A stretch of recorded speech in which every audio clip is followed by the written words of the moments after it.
We want to welcome you to the Riverside Weekly. We hope your time with us today is thought-provoking, spiritually challenging, and a life-changing experience.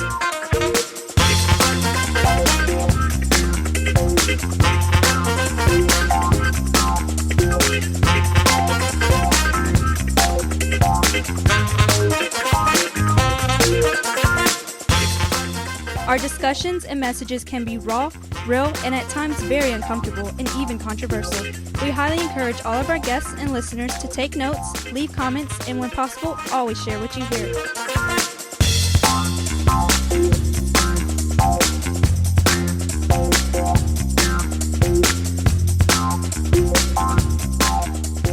And now here are your hosts, Pastor Solo and Pastor Mia.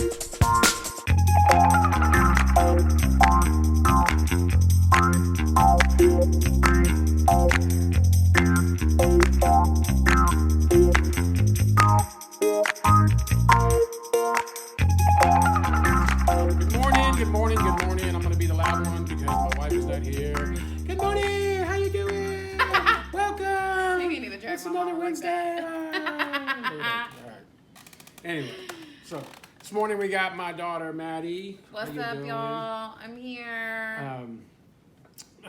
Pastor Mia is not with us this morning. She's snuggled up in her bed, snoozing, taking a well-deserved, I'm just going to roll my eyes and say well-deserved time off. It's not like she's slaving 12 jobs or anything, but she does be hustling.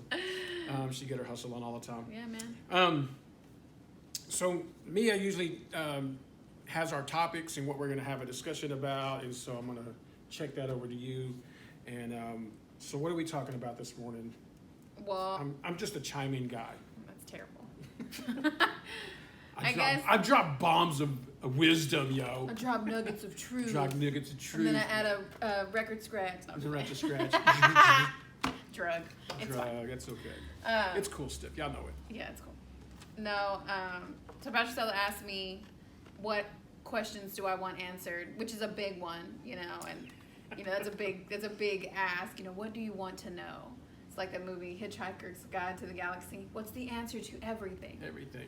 42. So basically, just dealing with job and frustrations at the job. My question to Dad. She has 2 jobs, so now you have to guess which one it is. Yeah, 2 jobs. So my question is, why is change so hard after you turn 25? Because I remember you saying that, like, probably when I was in youth, that after you turn 25, you're pretty much set in your ways, and it's very hard to get anybody after the age of 25 to do anything different, which I can attest to.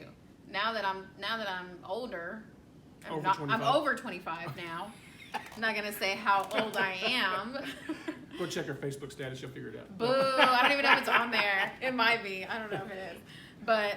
Like, it's true, like I am set in my ways. Jesse calls me picky, but I don't think I'm picky. I just think I know what I like.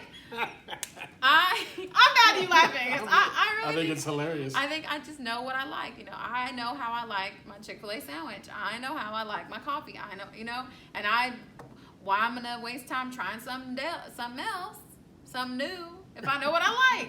So I just want to know, why is change so hard? And I'm not even talking about, like, big change. I'm not talking about like life-altering changes, like I'm gonna go buy a house. That's a big change. But I'm talking about like a little change, like when they don't have your donut in the donut shop. Why is it turning tables over? Yes. Why is it such a big deal? I can't believe you're out of donut holes. Everybody turns into the Hulk, and I'm like, yo, it's just donuts. But like there are people who come in there regularly ordering the same thing every day. And if we don't have what they're looking for, I mean, it is a big deal. Why? Why are kids like that? Like when you're serving kids. Yeah. When you're they come through the lunch line, they behave the same way? Oh, yeah. Yes, they do. They do. You're out of cheese sticks? Just like... You're out of cheese sticks? Just... I woke up because we know. Don't you run out of pizza on Pizza Friday, all right? You better find something with cheese on it in there. Toasted But it's cheese. true, like, change is so hard. Like, change is hard, even the smallest change. And I'm not saying it's hard, like, burdensome. because it can be, big changes can be, but little changes are just uncomfortable. True. And so I don't know, it is It's a big question. It is. Well, for me, just for me, because you're talking about the little things and things that you like. So one of the biggest things that your mom and I struggle with on the daily, and of course we've seen the memes, we've seen the videos, is trying to figure out what we're going to eat. LOL. Like what we're going to eat. She's like, your dad only has the 4 spots that he wants to go eat all the time. All right, I was going to say I only have 5, so it's fine. But it's not that I have the 4 spots or the 5 spots that I want to eat. It's just when I'm going somewhere to eat and it's particular food, I know where that food is good at. Mm-hmm. We were eating at my chicken spot, which is her fish spot. Mm-hmm. Okay, does that make sense? Yes. So they serve chicken and fish, but it's my chicken spot. That's it's where her you go to fish. get your chicken. Yeah. It's where I go to get my chicken. That's where she goes to get her fish. So yesterday we were eating, and she says, you know what? I'm going to take a chicken basket instead of a fish basket. And as I'm tearing my chicken up, man, I'm going in on my chicken. I'm talking about how good it is. She goes, I really don't like this chicken. I really don't think this chicken is very tender. I don't think it's dry. And she had all the adjectives for that chicken. For the chicken, and they weren't good adjectives. They were all bad adjectives. And I'm like, you know what? I'm offended that you don't like my chicken because I'm tearing it up over here. Offended. Matter of fact, give me your extra piece. Oh, that's bad. But when you, I think because the way that we're created as individuals, as people, as humans, if you will, we are creatures of habit, and we get into habits. And anytime you are forced to get out of that habit, that's what gets uncomfortable. So when you look at like where we're at, like you said, when you're from your first 25 years, you're doing the same thing all the time, and God forbid you get in a relationship. Seriously. You get in a relationship. And it's It's crazy worse. because that It goes gets even worse. more, that's even more into change is hard because God forbid that relationship end. Yeah. Because now you got to figure out how to do it by yourself. And then if you want to get into a new relationship, I tell Jesse all the time, I'm like, if this don't work, I'm out. I'm done.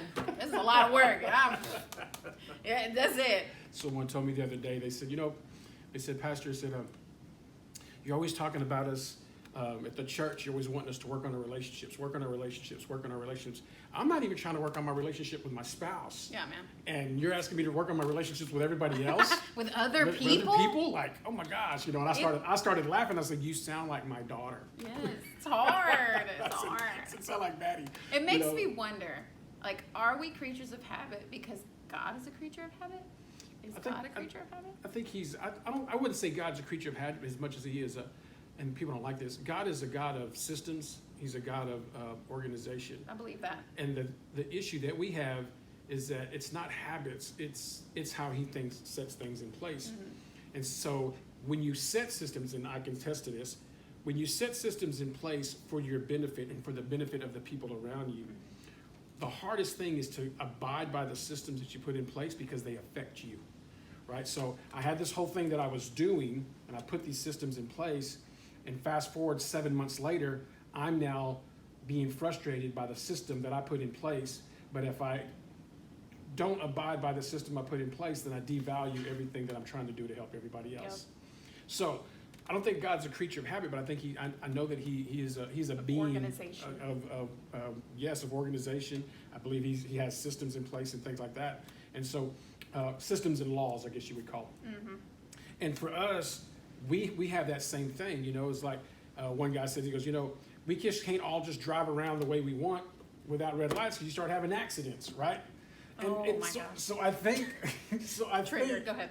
So I think what we deal with is we like, this is probably going to hit a nerve because I deal with this on a regular, almost daily and hourly, is we like all the systems and laws that are to our benefit. Yeah. But as soon as they're not benefiting us, we don't like the systems and laws, right? So we were eating breakfast the other day, and I ordered some eggs and some avocado. And the waitress says, "Are we on a diet?" And I'm like, "I'm not on a diet." They're like, "Well, how come you don't order something else?" I said, "I live in this body. It's hard for me to eat." I'm struggling right now. Like, you don't know what it's like to be me and eating this. And you know, eating this this, is you don't know what I'm change. suffering Yes, through this right is now. change.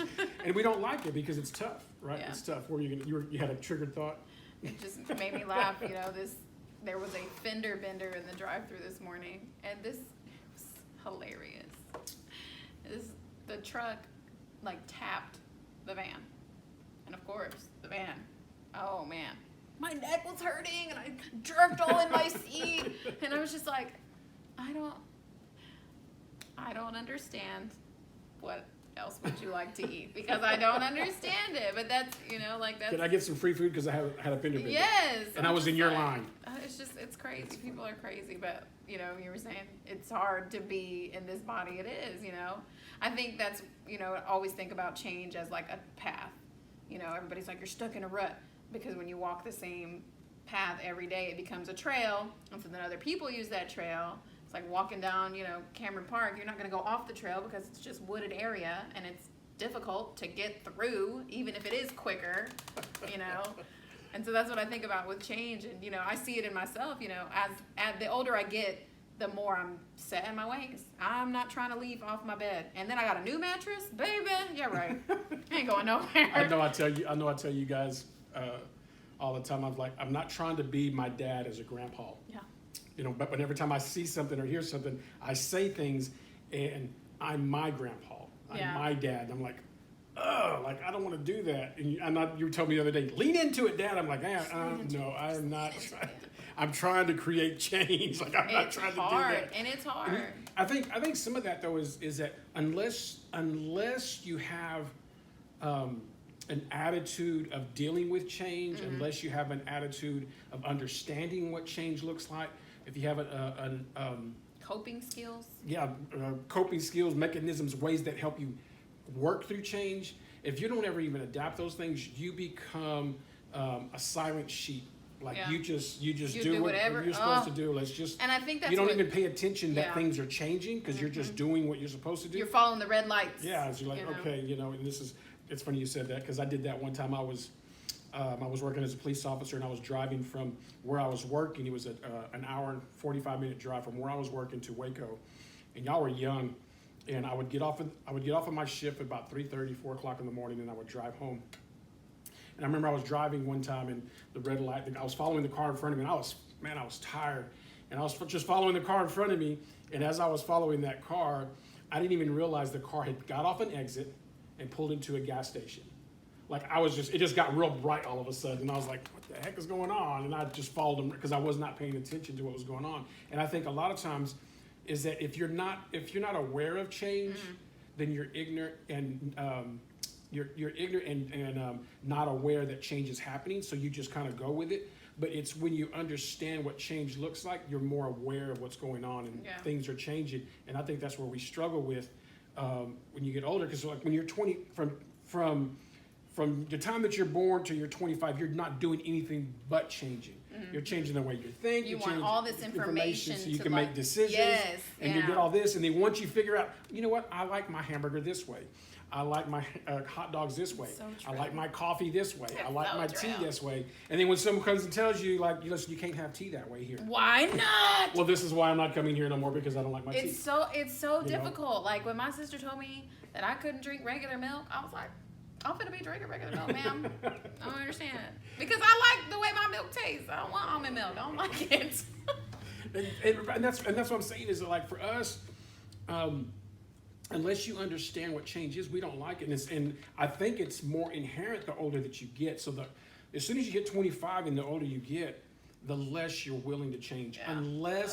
Unless you have the attitude of like change is good. Yeah. Like, and growth is good. It's like you can't have change without growth, right? So in order for you to grow, you have to have change, right? Yes. But it's the growth that stimulates change. Yeah. Right. So if you're always thinking the same way and doing the same things, and that's a struggle that we have as humans, not necessarily just as believers, but humans, but even more inherently with believers is like, man, I don't like change. And so when you're 25 and under, you're like, why do you think like that? You know, like they just won't change or set their ways. And then you fast forward to 30 and they're like, you guys are always changing stuff. Yeah, it's funny, but it's so true because I'm on the opposite end of that because I'm still young enough to see, you know, that changes happen and it's important and it's good and you're supposed to do things differently than you've been doing them because that's growing, that's learning. And I have a support system that helps me understand that, but that still doesn't make it easy. It does not make it easy. It's hard. Like it is, it's hard. The smallest things are hard, you know, deciding where we're gonna eat and being like, you know what, no, I don't like that, I don't support that. Okay, well now I can't go there no more. Now I'm supposed to. Like and I think that's where I'm thankful for all of my friends. Shout out to all of my friends. I love you all so much because they are my support system. And like literally, it's like almost like a tug of war situation. You know, we're all holding on to this rope, helping each other just make it through. But without that support system, I would not be able to do the things.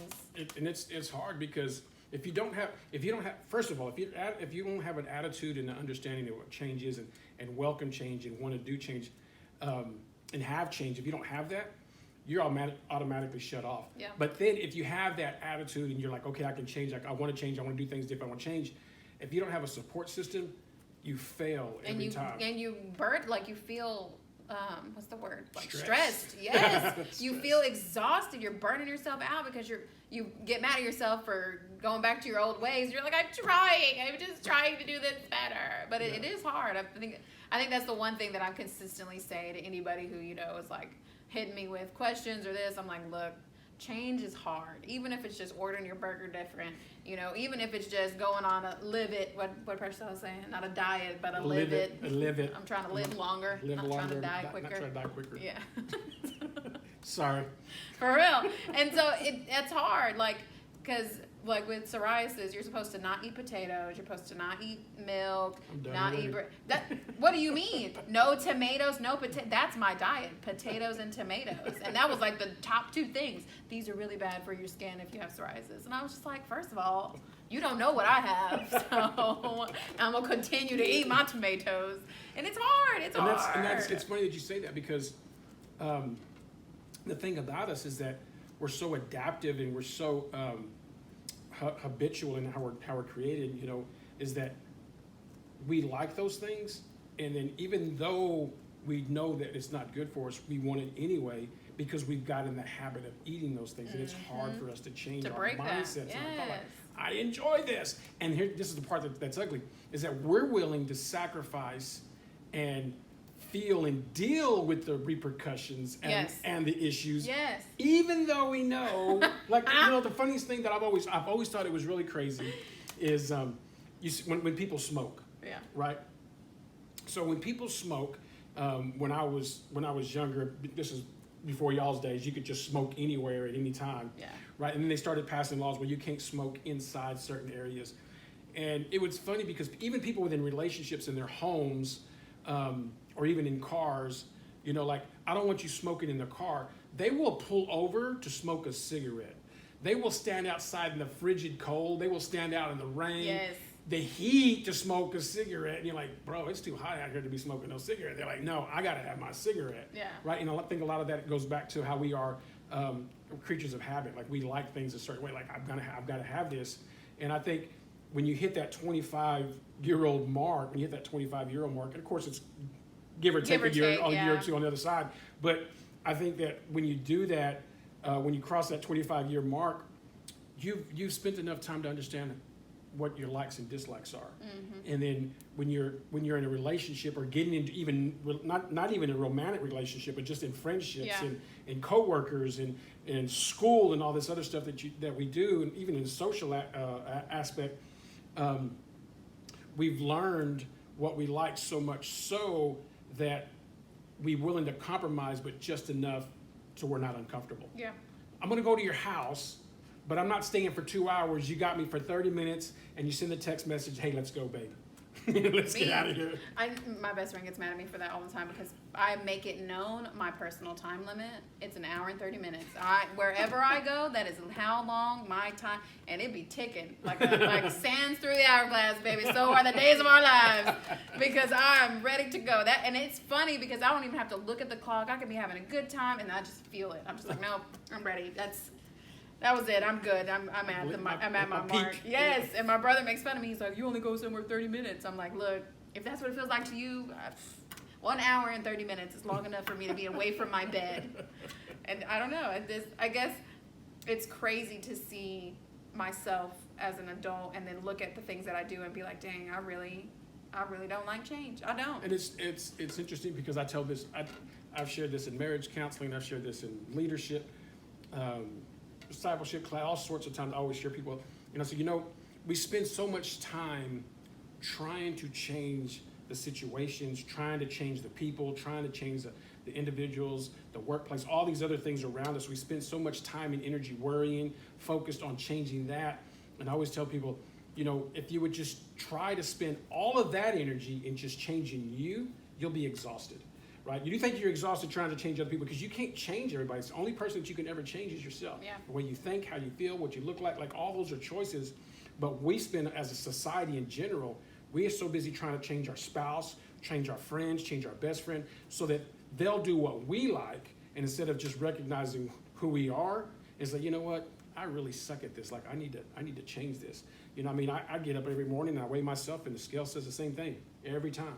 Every morning? Every morning I weigh myself. I weigh myself twice a day. In the morning before I start my day, and right after you poop. and right after I use the restroom. Before I go to bed, when I wake up in the morning and when I go to bed, I weigh myself every day, twice a day, and the scale says the same thing every time. You're heavy.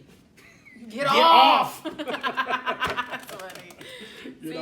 And like mom's like, why do you weigh yourself? Because I'm trying to change. Like I need to see where if I'm ahead or if I'm back. That's like, what I was gonna say. Like we're starving today because you ate too much yesterday. Yeah, and it's crazy that you said that. You're trying to see where you are, because that's what I do on a daily. Like, I am always checking myself as a mother, more so as a mother than anything else. Like, am I doing okay as a mom? Like, what do I need to be doing different? Like, am I going to break my kids whenever they're 16? Like, and I think that's why I really like Jesse as my partner raising my kids, because he is willing and open to hear everything I want to say about my kids. Like, am I doing this okay? What do we have to work on, especially with Eli, because he is a blue. Well, it's the middle kids that come out right. Yeah.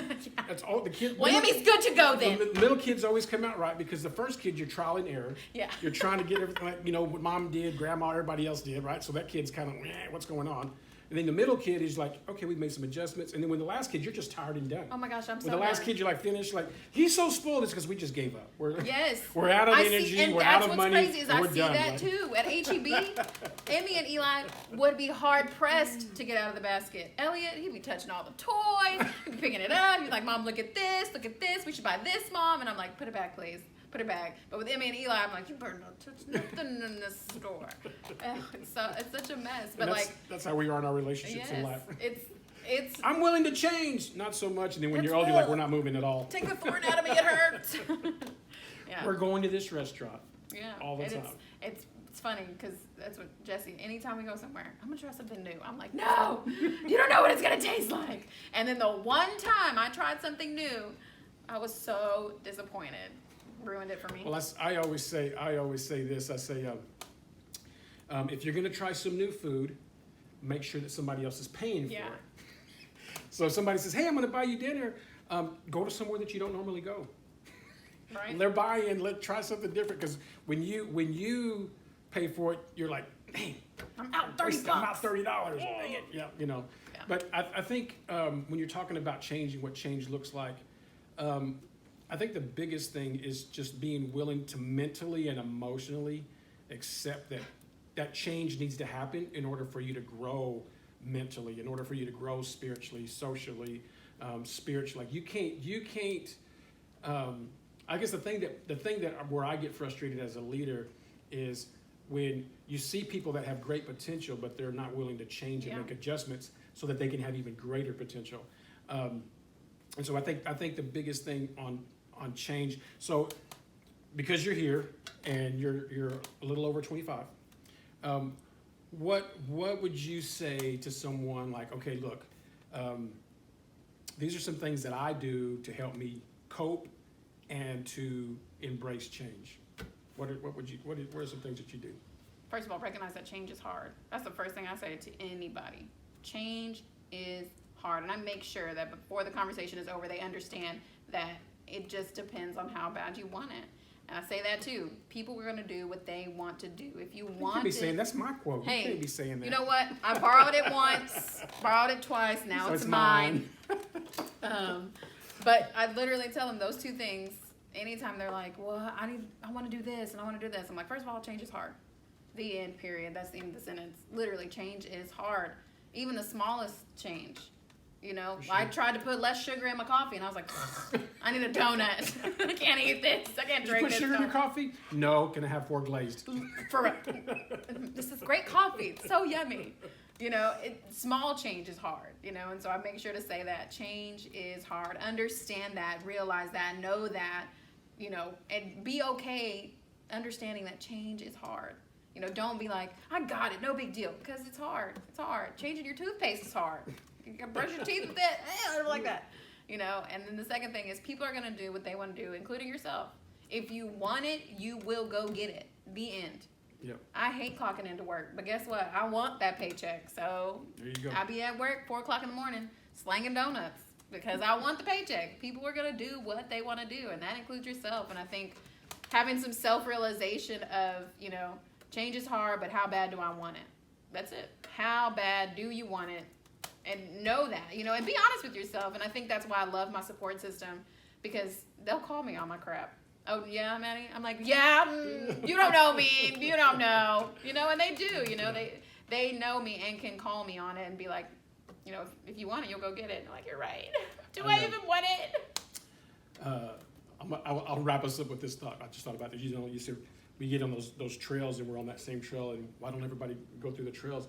I think the reason people stay on the trail that they're on is because when they get off the trail, get off the beaten path and start working through the limbs and the trees and the branches, we don't like thorns. Yep. We don't like uncomfortability. We don't like trying to find our direction in the weeds, you know, in everything we're going. And it made me think of this story I've shared with in leadership workshops.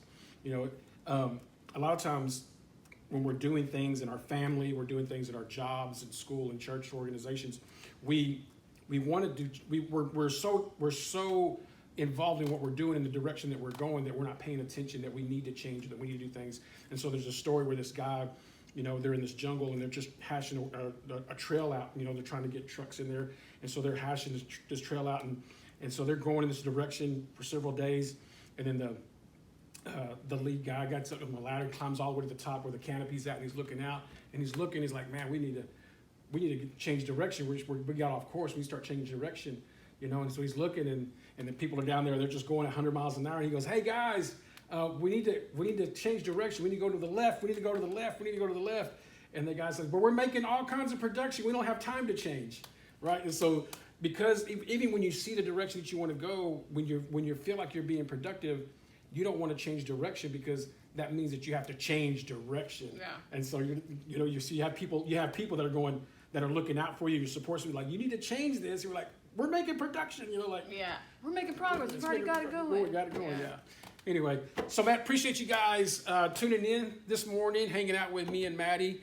And man, make sure you guys like, share, subscribe. Thank you guys so much for tuning in on Wednesdays.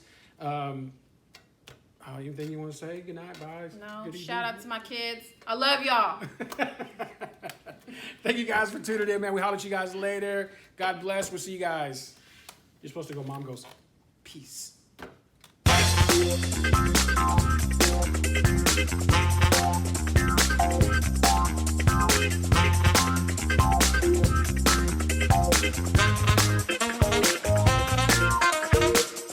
Thank you for listening to the Riverside Weekly.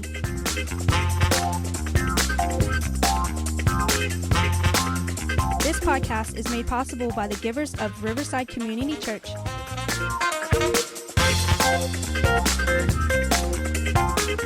Download the Riverside Waco app to stay connected and follow us on all social media sites at the Riverside Waco.